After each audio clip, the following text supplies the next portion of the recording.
Trevor's hands were still trembling when he clicked record, his knuckles pale from gripping the side of the truck too hard. "If you're seeing this," he said, voice cracking under breath that didn't feel like his own, "it's because you were meant to." The wind behind him howled like it knew something he didn't. The camera jostled as the image focused scorched sand, broken cactus spines, and drag marks. Deep, desperate ones. A few dark smudges blinked across the lens. At first, you'd think it was dust or ash, but Trevor already knew better. Earlier that morning, just past dawn, he and his crew had been out near Black Hollow, not a town, not even a blip on any real map, just a stretch of dead silence in the Mojave with radio towers that hadn't broadcast anything in years. They were supposed to be filming a desert migration segment, following a herd of camels left from some forgotten military experiment decades ago. It was supposed to be peaceful, educational, maybe even beautiful. That's how they pitched it. But something happened to Clyde. Clyde was their lead camel. Friendly, predictable. He'd survived heat waves, sandstorms, even a rattler bite last spring. Trevor raised Clyde like a brother. At 6:17 a.m., Clyde screamed. It wasn't a cry an animal makes. It was something else, something human, broken in the middle, like it had been dragged across dimensions before it could finish. The crew ran, Trevor, Benji, Allison, and the sound guy, Eric. They found Clyde thrashing, rolling onto his side, legs jerking as if being pinned by invisible hands. The sand around him moved. Not blue, moved, like it had a pulse. Then they saw them. Tiny, obsidian dots, not ants, not beetles. Too fast, too intentional. They swarmed like ink poured into water, diving into Clyde's fur, vanishing beneath the folds of his skin. Allison gagged. Benji tried to pull one off and screamed as it burned straight through his glove. Eric stepped back. Trevor filmed. That was the last moment anything made sense, because at 6:19 a.m., Benji stood up straight, looked straight into the sun, and whispered a name no one had ever said before. Isadora. No one moved. And then Benji vanished. Not walked away, not ran. Vanished. The air collapsed around where he had been, like the space forgot how to hold a person. Allison dropped to her knees. Eric ran toward the truck. Trevor stood there, filming the empty imprint in the sand, feeling like he had just opened a file in the back of a cabinet labeled Forgotten. No one has said Benji's name since. The footage from the truck's dashcam corrupted. The GPS logs for that morning erased themselves. Trevor's hard drive won't copy the file. It plays, but only once, and only at night. There's something else. Every night, at exactly 6:19 p.m., a single beetle appears on Trevor's window, always facing inward, always waiting. And this morning, Clyde's tag pinged, 600 miles north of where they left his body. There's no road there. No way he could have walked. No reason he should still be alive. But here's the part no one has the courage to admit, not even Trevor when he says it under his breath, during interviews that never air, that whisper Benji gave before he vanished. The one none of them had ever heard before. Trevor found it last week, scratched into the corner of a child's sandbox in a town 3 states away. The child doesn't talk anymore. And tonight, for the first time in weeks, the Beatles are no longer alone. Something bigger just blinked on the camera, and it knew your name. Trevor didn't sleep. Not that night, not the next. Blinking shape, caught by the security cam at 3:47 a.m., wasn't something he could replay. Not because of corruption, but because the file deleted itself the moment it finished. And somehow, he knew it would.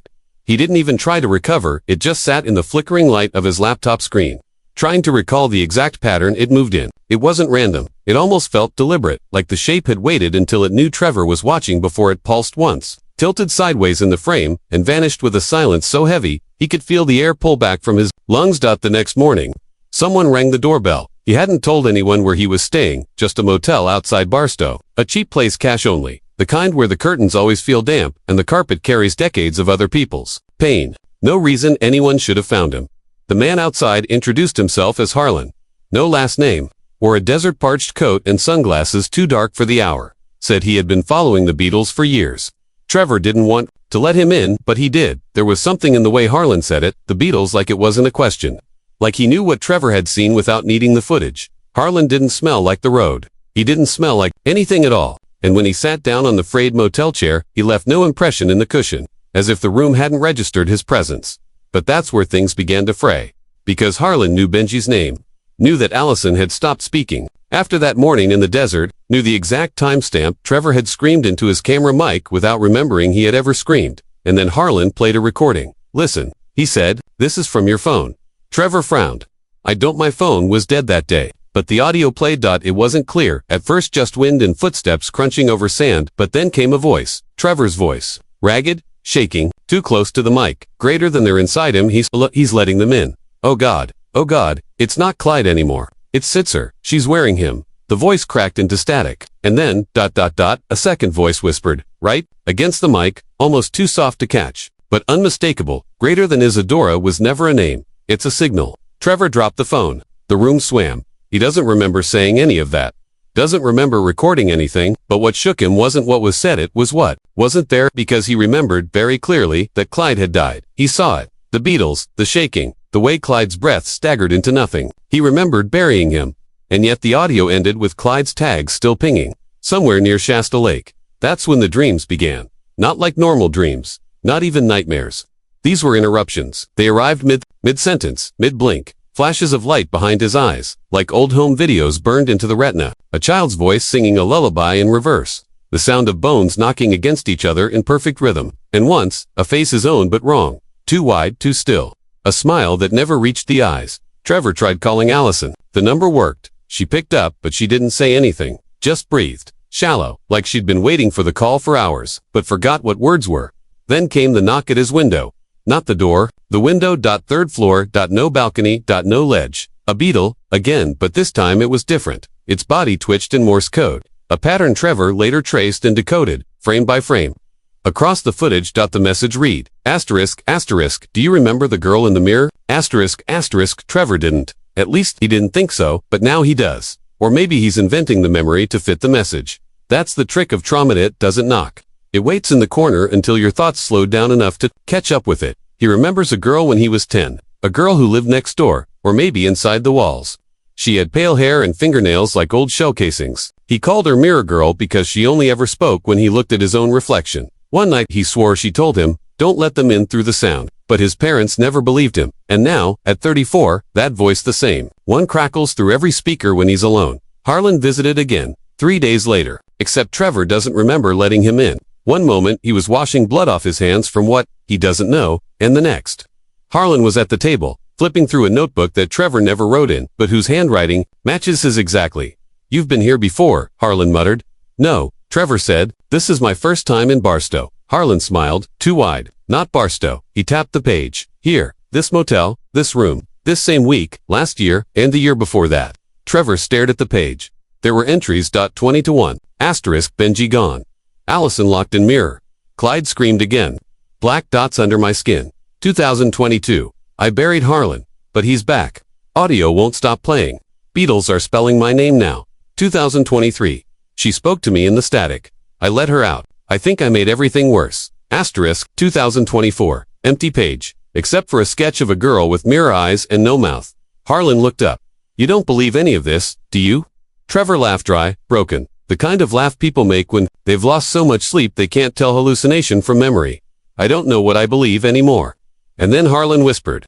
That's exactly what they needed. The next morning, Harlan was gone. No trace. No cup where he'd sipped motel coffee. No indent in the chair. Nothing. Trevor checked the CCTV files from the lobby. At 4:03 a.m., a man in a dark coat walked in. At 4:03 a.m., the footage glitched. At 4:04 a.m., the footage resumed, but Trevor was at the desk, alone, smiling, signing in. Again. He replayed it 5 times. Same result. Same glitch. Same loop. Trevor began digging. Old motel records. Stale internet posts. Deleted forum threads, with headers like asterisk, asterisk, why does room 308 feel familiar? And I woke up to find myself again. Asterisk, asterisk, one Reddit comment archived from 2018. Mentioned a man named Trevor who vanished near Barstow after filming something he shouldn't have seen. The comment had one reply. Greater than asterisk, he comes. Back every June. Watch the mirrors. Asterisk, Trevor. Check the date. It was June 17th. He stood in front of the bathroom mirror, breathing shallow. The motel light above the sink buzzed once, then twice. Then died. In the glass. He could see himself and someone else. Behind him, a girl with hair like sun-bleached thread, no mouth and mirror eyes. She raised her hand slowly, pressed a finger to the glass. And from the hallway, Trevor heard a voice like his own whisper, greater than you've seen this before. The lights came back. He was alone again. Not again. Still. Still alone. But outside, on the window ledge, the Beatles were spelling something else now. Isadora waits. And in the next room, a recording started to play Trevor's voice, but not his words, saying things no camera ever caught. Things even he didn't know he had seen. Asterisk, asterisk, and somewhere beneath the desert. Clyde begins to move again. Asterisk, asterisk, but this time, he's not alone. And next time the Beetles knock, ... it won't be at the window.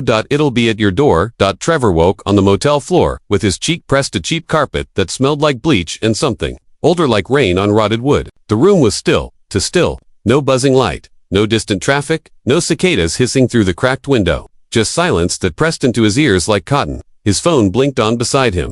No notifications, no missed calls, just one file in the gallery. Motel 308_final. Move time-stamped 5 minutes ago. He didn't remember recording it. His throat was dry, his skin cold, and his fingers were twitching like they were trying to remember something his mind hadn't caught up to yet. He opened the video. The screen lit up with his own face, wide-eyed and whispering, filmed selfie style in the mirror.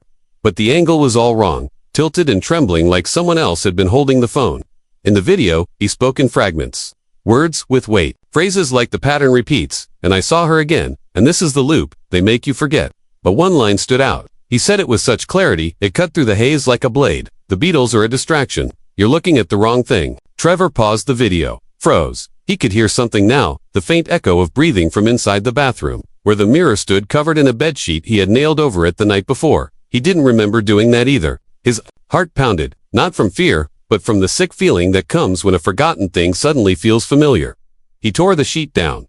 The mirror looked normal, but the reflection didn't. Trevor stared, then leaned closer. In the glass, behind his own reflection, were photos, dozens of them, taped to the bathroom wall. But when he turned around, there was nothing there. Still, in the mirror, they were visible. All black and white, all water-stained, all taken decades ago. Desert, sand, faces, camels. One of them he recognized a face. Not from now. Not from Barstow, from his childhood. It was his elementary school teacher, Miss Amberlin. He hadn't thought about her in decades.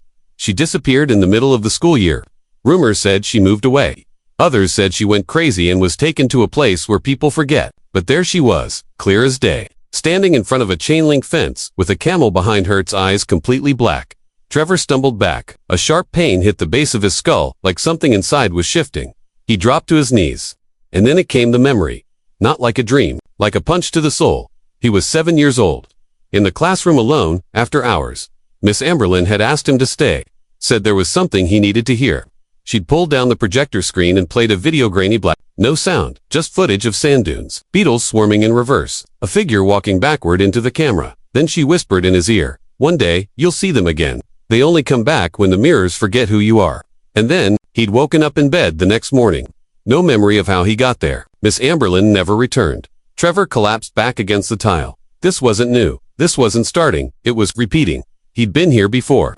Over and over. But this time, he had a lead. The video. The black and white photo. Trevor traced the background in the image, the fence, the shape of the rocks, a scar in the landscape like a claw mark. He triangulated it against maps. It led to a stretch of desert north of Barstow government land, officially decommissioned. The kind of place labeled as nothing. But old satellite photos showed a building. Long gone now, burned, buried, forgotten. Except not forgotten. Because, as Trevor drove out to the location, the GPS on his phone stopped working, but a different app, voice memos, started recording on its own. And in the static of the background noise, he could hear a child singing the same reversed lullaby from his dreams. He reached the site by sunset. Nothing left but rusted steel, buried in the sand, and the faint smell of ozone. Like the air had been electrocuted once and never quite healed. Then he found the door, half buried under rock, metal and time, a concrete hatch, rusted over but slightly ajar. It groaned as he pulled it open. A staircase led down. No light, only a draft that smelled like old film reels and forgotten breath. Inside, the air felt too still. The flashlight beam cut through floating dust. The hallway was lined with broken screens, cracked filing cabinets, and pages of research handwritten notes that made less sense the more he read. Pages with phrases like, asterisk, asterisk, beetle patterns indicate linguistic mimicry. Asterisk, asterisk, asterisk, asterisk, subject 12, repeated sequence 47, every loop. Asterisk, asterisk, asterisk, asterisk, time fracture aligns with mirror re-identification. And one phrase circled in red, etched deeper into the paper. Greater than Isadora is the key frame. Asterisk, asterisk, Trevor sat down, exhausted, trying to piece it together. It was a program, some kind of psychological experiment. But the Beatles weren't the point. They were just a symbol, a glitch, a symptom. The real mystery, what they were tracking, measuring, was memory, identity, the self. They were studying how to erase people, how to rewrite them. Suddenly, everything made sense. The voices, the mirrored timelines, the loss of time. This wasn't supernatural. It was constructed, designed. Trevor found a camera in one of the old rooms. Playback still worked. One tape left in it. He watched it. The screen showed a young boy sitting in a chair, electrodes on his head. Behind him is Amberlyn Younger smiling. On the screen, she asks him, "Do you remember what comes next?" The boy nods. He looks up, right into the camera. It's Trevor, at age 7, and he says, "Greater than I let her out, but I didn't mean to." Trevor drops the camera.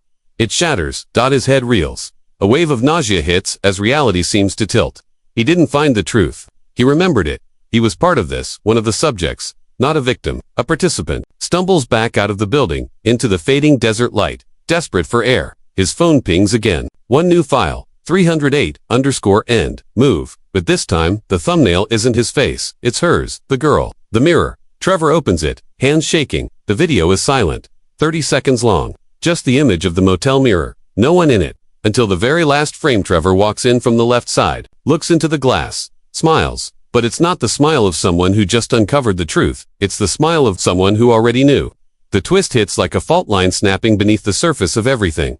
Asterisk, asterisk, Trevor was never trying to escape the loop. Asterisk, asterisk, asterisk, asterisk, he was sent to restart it. Asterisk, asterisk, and the reason the Beatles come back every June. They're not tracking him, they're following you, because if you're watching this, you've already been here, and the mirror's starting to forget your name. It started with a message, just one, anonymous and easy to miss. No sender, no subject, delivered to an old email Trevor hadn't used in a decade. One he hadn't even remembered creating until the password autofilled by itself. The email contained only a single line, and yet it burrowed deep beneath his skin like static, under the flesh. Greater than we've been watching you since the first loop. You weren't supposed to wake up. The moment he read it, something clicked, not in understanding, but like a deadbolt sliding into place. A weight shifted in his chest, like a locked memory had leaned against its own door and broken through.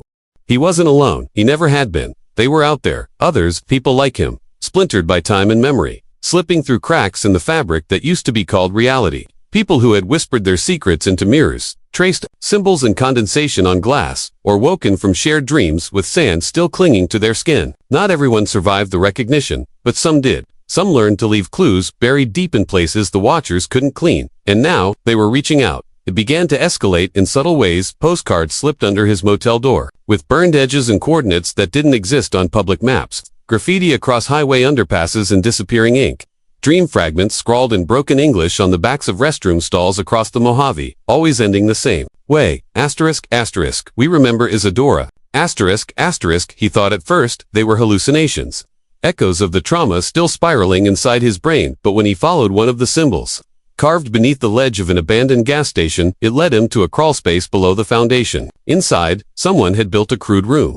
Walls lined in newspaper clippings of missing persons, photos of mirrors in strange places. Beetles pinned in spiral patterns. A dusty television flickered to life the moment he stepped in. No plug. Number, power. The tape inside was labeled, asterisk, asterisk, Barstow, _2003, survived. Asterisk, asterisk, he pressed play. The screen filled with grain. Then, a face gaunt, tired, twitching, a man in his late 30s, eyes sunken but sharp. He looked straight into the camera like he was staring at Trevor through the glass. "I know you," the man said. "You think you're the first one to get out, don't you? You're not. None of us are the first. We're just the latest ones they let wake up. They test us. Over and over. Different loops, different triggers, but the structure is the same." He inhaled sharply. Memory glitch isn't an accident. It's a method. The Beatles, the mirrors, the girl with the eyes, they're entry points. Symbols the mind remembers, even when everything else is erased. They aren't signs of a haunting. They're instructions. They're how you break the cycle. The screen flickered. Then his final words burned into Trevor's brain. "Greater than if you've made it this far. You were right all along. But you need to understand, ... We're not fighting to escape. We're fighting to remember why we agreed to forget." The tape stopped. Silence fell like a curtain. Trevor sat in the dark, heartbeat pounding. This wasn't just about him. There were others. He'd felt it in his dreams, but dismissed it, like we all do when something too big to hold threatens to slide into the light. But now the truth was crawling to the surface. They were all part of something, and something was watching all of them. The next clue came in a dream. Trevor was back in the room with the girl in the mirror. But this time, he wasn't alone. 7 other people stood around him, all facing the glass, all with eyes open wide and mouths sewn shut. Each one held a single object: a broken watch, a child's shoe, a jar of Beetles, a red string, a newspaper clipping, a cassette tape, and a mirror shard. They didn't speak, but their eyes moved in rhythm, following something moving behind the glass. Then the girl appeared. Only this time, she looked straight at Trevor, not through him, but into him. She whispered something he couldn't hear, but felt a pressure behind his ears. When he woke up, his hands were bleeding. He had scratched a spiral into the motel wall in his sleep, same symbol that had appeared at the gas station.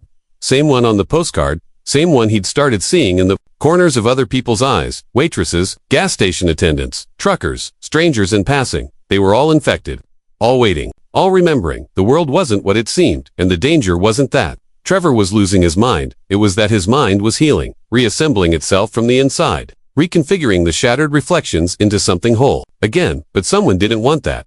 Because once you remember the truth, you can't be controlled. That's when the third perspective entered, not a person. Not exactly. It came through audio found footage from 20 years ago, salvaged from a broken server, hidden inside a California fire watchtower. The file had no metadata, just a title, Observer Transcript _77. Trevor played it. The voice wasn't human. It wasn't robotic either. It had the cold cadence of something imitating empathy, but not fully understanding it. Like a child reading grief for the first time. The voice spoke slowly, deliberately. Greater than subject 019 resumed. Awareness 43 seconds ahead of cycle. Exposure to symbol number 4 triggers premature cognitive integration. Recalibrating memory shell, injecting false resolution. Monitor emotional stability. Introduce doubt at phase 12. If resistance continues, initiate mirror reset.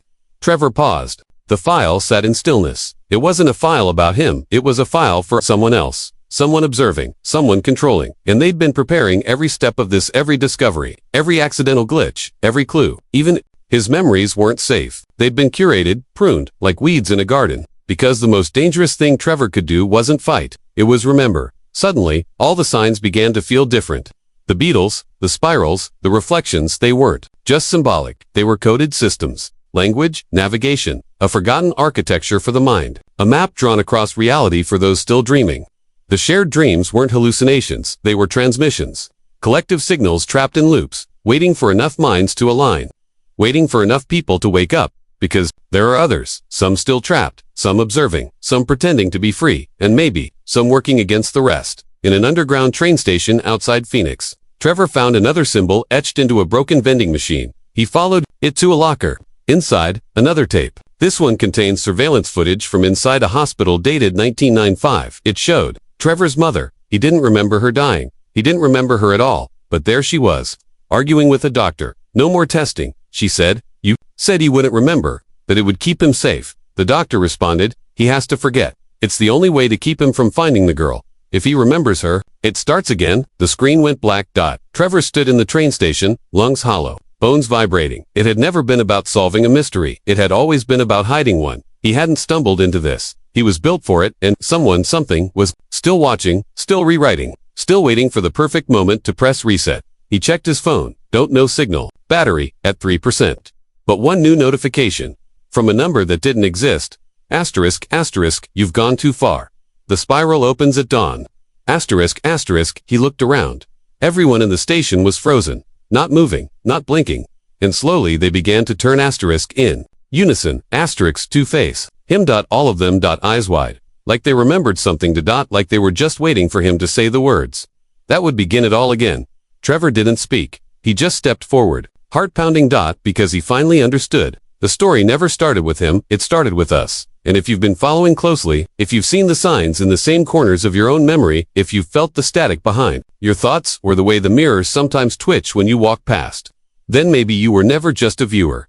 Maybe you've always been part of the experiment, and the real question is, asterisk, when did you first forget? Asterisk, the screen goes black.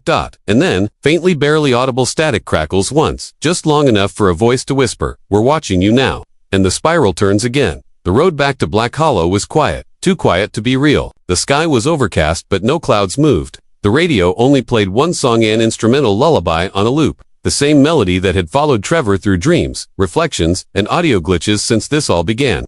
He wasn't sure how long he'd been driving.